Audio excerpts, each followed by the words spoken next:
Bob Lenarduzzi grew up in East Vancouver next to a park that was green, safe, and ready for kids to kick balls around day or night.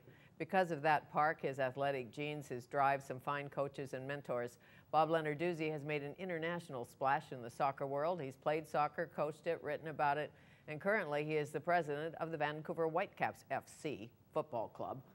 I think. That's right. Okay. One of the finest sports writers in this town, Mr. Jim Taylor, teamed up with Mr. Lenarduzzi to produce Bob's soccer story. It is my pleasure to welcome Bob Lenarduzzi to Studio 4 to tell us more. Nice to see you off the seawall. I usually see you on the seawall. Walking. Nice to see you too, Fanny.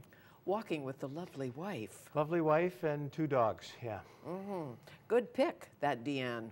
Wonderful pick. She has been there through it all. There's been a lot of good times and there's been a lot of difficult times, to the point where I didn't know if I had a job to go to, and she stuck it out, and there she is there. And your skills really were kicking a ball. My skills were kicking a ball, yeah, and so there aren't a lot of other alternatives when that's what you do. And but for me, I've been fortunate enough to.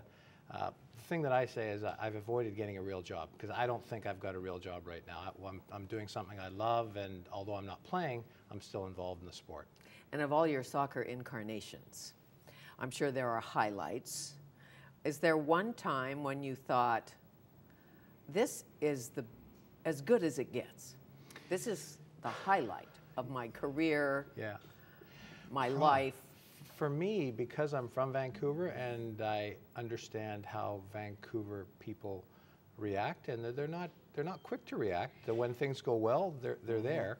But for me, the winning of the soccer ball, not just the winning of the game itself, that was great. But actually coming back to Vancouver and not really realizing that there were going to be 100,000 people lining the streets. And I remember our PR man at the time gave us a map of the parade.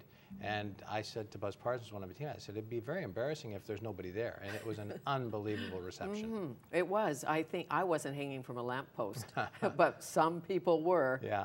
No, it was great. Your little boy dreams.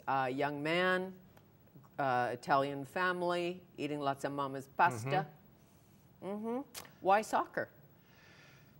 But I think it's the heritage. My dad didn't play, but loved watching. And when they immigrated to Canada, they moved a block away from the hub of soccer at that time, a place called Callister Park, which you'd be familiar with.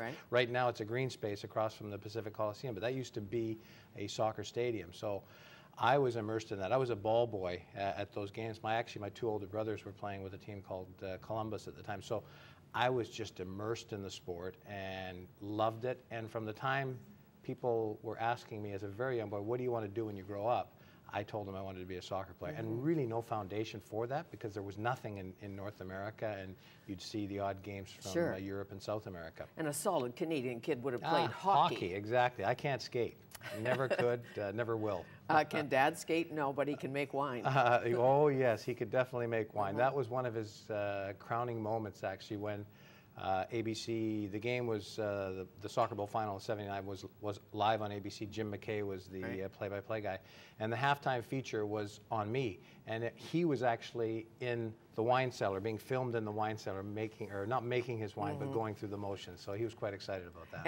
And McKay called us a village. Was it ABC, Village, right? Yes, on ABC, yes. That was, and he didn't do it with any malice. It was just a comment that he made, but certainly it caught on here, and it almost was a rallying cry for the people of British Columbia to say, oh my God, someone's called us Vancouver a village.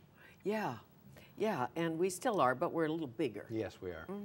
Connected.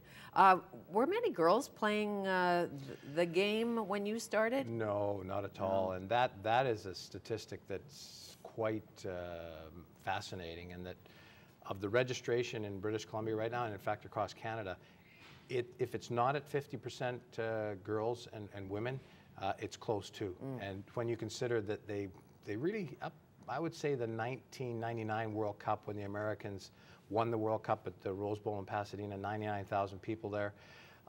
From that point on, it started to gain a relevance. And the last World Cup was an unbelievable event, last Women's World Cup. Christine Sinclair? Yes. She any good? She's one of the top, I would say, 5 players in the world, and she's from Burnaby, and is is a player that she broke her nose against Germany in this just most recent World Cup, and you could see her on the sidelines, and the medics were saying, obviously saying, you can't go back on the field, and she wanted to go back and play with the broken nose, and in fact she did, which is quite dangerous, but she's just an unbelievable competitor and a great goal scorer. And on the male side of the ledger, unbelievable competitors. One of them, was it John Craven? John Craven, Willie Johnson. Who played with the broken foot, or was that Willie Johnson? No, that was John Craven that actually broke his leg and didn't realize until after the game was over that he'd played on a broken leg. That's pretty impressive. You have to have some really high pain threshold to be able to do that. Yeah, you do.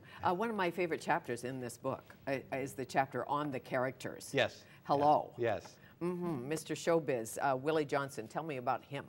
Well, Willie Johnson. Where are we? What year? Willie Johnson. This would be 1979, the year we won the soccer bowl. We were playing in San Jose, and we have a corner kick. We're down 1-0 early in the second half. And there's a fan leaning over the railing, and it's close enough to where the corner's being taken, and Willie kind of looks up. No word spoken, kind of just sees this guy with a Budweiser in his hand and looks up and nods his head. The guy said, yeah, sure, gives him the Budweiser. He takes a swig of the Budweiser on camera and proceeds to take the corner, and we score from the corner. That was, I think that highlight went all over the world. And but he was actually a very quiet guy. Off the pitch, really? It was difficult to get 2 words out of him. But he did moon the opposition bench. Yes, he did. He did. Yeah, he scored a shootout goal, and on his way back to our bench, he had to go past their bench, and he dropped his shorts. And yeah, there was a story behind that, though. He'd had a row with one of the players on that team. They both played for Scotland, and something had gone on back then because the coach was Alan Hinton, who used to be with us, and he was absolutely disgusted, and he thought it was aimed at him, but Willie cleared it up, said, no, it wasn't for you, it was for the other today, that kind of showmanship would be on YouTube.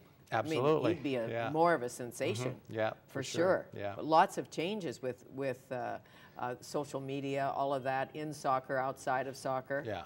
Well, you look at, if you support a team now, you can pretty much watch that team every week if you want. Back then, I can remember waking up as an 11-year-old to watch the World Cup with my family in 1966. It was Germany versus England. England won 4-2. It was an unbelievable game.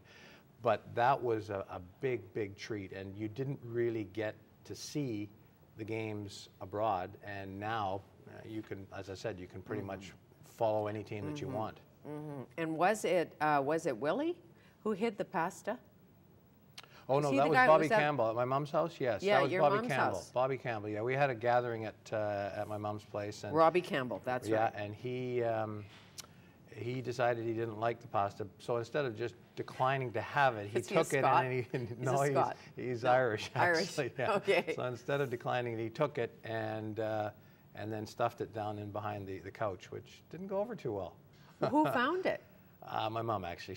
She's a clean freak, so that would have been absolutely devastating to her. And then I'm not sure how it got traced back to Bobby, but it was Bobby. Alan Hinton, to be fair to him, was the assistant coach at the time. He said, we're going back there on Monday morning, and they were back, and he was apologizing, and Bobby was apologizing. He said, just can't do pasta, but I just can't tell Mama Lenarduzzi I don't like the pasta or the ravioli. That's right. Okay.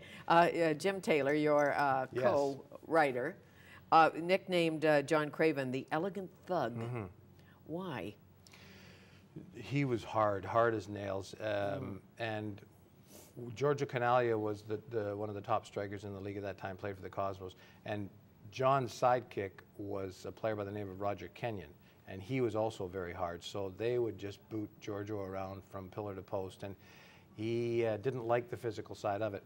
John, there was one time in particular where I played at left back, so I was on the back line with him, and I was facing forward, and he'd been having a tussle with the opposing forward, and I heard a bit of a crack, and then I looked back, and the opposing forward was laying on the ground. So the ball was down at the far end, but he took the opportunity to sort the guy out. Oh, of course he did. Yes. Who said to you? You said to somebody, I think this might have been Willie Johnson. Why do you never? I pass you the Oh, ball. yeah. Why do you never give me the ball? Like, what's up with that? Yeah, his response to that was great, because I used to play at left back and he was left wing. So my job was to get him the ball and then defend when the other team had the ball. Yeah. But I like to overlap and get into the attack. So I would often go on runs in advance of Willie and shout for the ball. And he was actually the most comfortable when he had 3 or 4 defenders around him. It was like ping pong, like he would just bounce in and off people. So the one time that I'd made this run, countless times I'd made it, and about 4th or 5th time in the game, I said, Willie, on my way back, I said, Willie, you know, why don't you pass me the ball? And he said, and he looked at me, deadpan, and he said, because I don't like you. And any other response, I'm thinking, if I'm not a good player, you don't trust me, but I don't like you. And of course, then he had that little grin after he said it to suggest that he was joking. Perhaps he's joking. Yeah. Yes, but you didn't need a paragraph. No. I don't like you. It's pretty simple. Pretty simple, yeah. Yeah, very. What separates a great soccer player from the rest? A kid, a teenager, an adult. What is it? More often than not, people will look for the flair and the pizzazz, and that obviously that's noticeable to anybody watching a game when a player dribbles by 1 or 2 guys or scores a great goal. The player that for me is separated from the pack is the guy that thinks the game through. And we actually had a player like that, Alan Ball, who played in 1966 for the English national team at 19 years of age. He wasn't a big guy and wasn't very physical, didn't have a hard shot, couldn't really pass a ball over long distances, but what he was he was a thinker. When he passed you a ball, the way he passed you the ball, there was a message on the ball. So if he wanted you to play it first time, he'd roll it softly in front of you. If you needed to control it and play it, there'd be a little more pace on the ball. And he was always one step ahead of other players. He came to Vancouver in the middle of 1979, and I remember one game where he came back into the change room and he kept asking for the ball, and our initial plan was to play the ball along, and I kept playing along. He says, why don't you give me the ball? I said, well, you've got... Because I don't like you. Yeah, I could have said that, actually. And so I'm hitting it long, and I said, well, coach really was looking for us to play direct, and plus you had somebody on your back. And he said, don't worry about it. He said, if I ask you for the ball, just give it to me. And then if I keep it, that's fine. If I don't, I'll give it straight back to you. And after that, anytime he asked for it, I gave it to him. I see. So it's like, I have a plan. Yeah, he has a plan, and he was thinking one step ahead of everybody. A little bit like a Gretzky. Absolutely. Same, or maybe exactly a Crosby. the same. They somehow knew where the puck was going. But you look at a Gretzky and you look at his physical being. He's not a player that you would look at and say, well, this guy is going to be dominant. But he actually made a comment. He said 85% of the game is mental. The other 15% is physical, and in his case, that was spot on. Is that spot on for other players? It certainly is for a Tiger Woods or a golfer. Yes. It just is. It's a head game. Yeah, is soccer more than a hit-head game? It's a thinking when game, you're mental. Yeah. Whatever that is, the confidence, the. Yeah. When you're in the right frame of mind, and you've got 11 guys or beyond that, a squad of players that are all on the same page and all buy into the what the manager's trying to get across. You're difficult to beat, and I was fortunate enough in '79 to play with a team, and Jim describes them beautifully. I mean, we weren't exactly a talented group of players, and these guys, and I won't get into details, but they played hard, but they also partied hard as well. I recall. They had a good time, as did I. Weren't we broadcasting CJOR? Yes, you were. Yeah, we were. Yes, you were. Yes, you were. Sure, that's why I know all the words to that song. White is the color soccer. It's hard not to know it. Our game. I know. We're all together and winning is our aim. It is. Yes, it is. But some of the characters in broadcast in those days still alive. Ian Michaud did color. Ian Michaud was play-by-play. Play-by-play, sorry. Gary Rabel was color. Yeah. Michaud was play-by-play, yeah. Michaud was one of the best play-by-play guys I think that I've ever heard, and that's saying something. And interestingly enough, he did not get involved in soccer until he was at OR, and they asked him to do it. And then we played against a team called Borussia Mönchengladbach, a German team. That is now, I get emails from him after every weekend game that they play, updating me on what the score was and who played well. And he didn't know anything about the sport, very little about the sport prior to that. How great. And he still goes to opera, I bet. Still goes to the opera. One of the few play-by-play guys who goes to the opera. He goes to the opera, and he loves to tell me about Don Giovanni. And I kind of break Don Giovanni down into layman's terms, and he doesn't like that. No. No. I bet not. Bob Lenarduzzi, our guest, a Canadian soccer story. Bob Lenarduzzi wrote this with Jim Taylor. We'll come back.